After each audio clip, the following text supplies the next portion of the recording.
इस सवाल में क्या गिवन है कि एक ब्लॉक है जो कि स्लाइड कर रहा है with a constant velocity on a inclined plane having angle theta.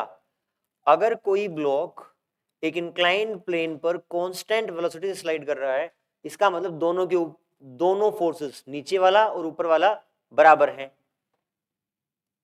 mg sin theta और ऊपर वाला फोर्स जो आपका क्या नाम है फ्रिक्शन फोर्स रहता है, दोनों बराबर रहेंगे। बराबर रहेंगे तो ये कब रहता है? ये वही वाला क्रिटिकल एंगल है जहां पर स्लाइडिंग जस्ट शुरू होती है। स्लाइडिंग जस्ट शुरू होती है वहां पे दोनों फोर्स बराबर होते हैं। उस केस में रिलेशन होता है mu equal to tan theta. अगर ये कहा जाए कि उस पॉइंट पर स्लाइडिंग जस्ट स्टार्ट हुई है, तब भी आप बोलेंगे म्यू और थीटा में रिलेशन होगा म्यू टेन थीटा। और यदि इंडिपेंडेंटली एक ब्लॉक इंक्लाइंड प्लेन पर कांस्टेंट स्पीड से स्लाइड कर रहा है, तब भी आप बोलेंगे कि थीटा और म्यू के बीच का relation mu equal to tan theta रहेगा। कुल मिला के दोनों फोर्स बराबर रहेंगे।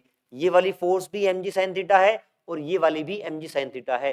फ्रिक्शन फोर्स वैसे यहाँ पे म्यू mg cos थीटा होती है, लेकिन हमें पता है कि बराबर है तो वो mg sin थीटा आप लिख सकते हैं।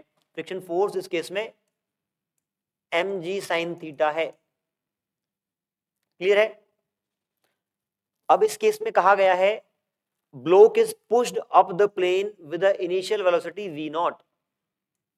ब्लॉक को ऊपर की तरफ पुश कर दिया गया है with the velocity v naught.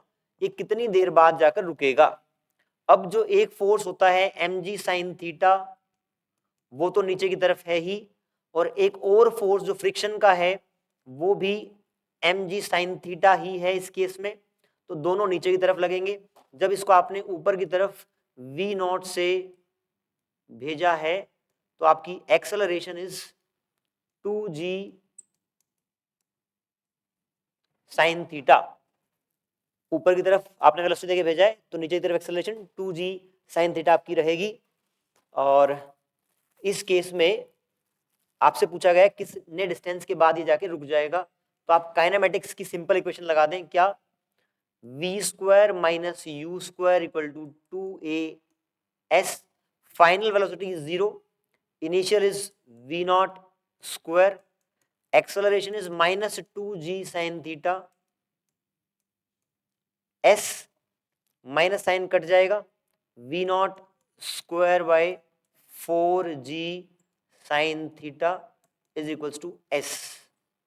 ये आपका डिस्टेंस है जितनी देर बाद आपका पार्टिकल जाके रुकेगा, v naught square by 4g sin theta. Second option is your correct option.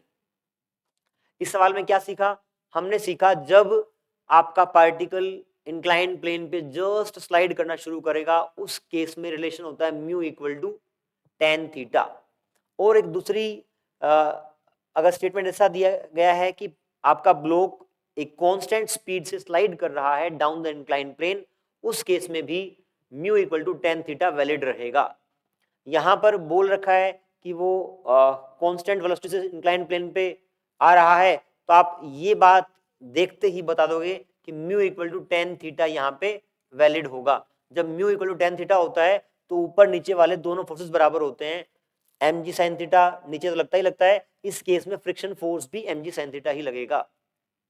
इन बातों को यूज करके आप फर्दर काइनेमेटिक्स की इक्वेशन लगा के इसको सोल्व कर सकते हैं।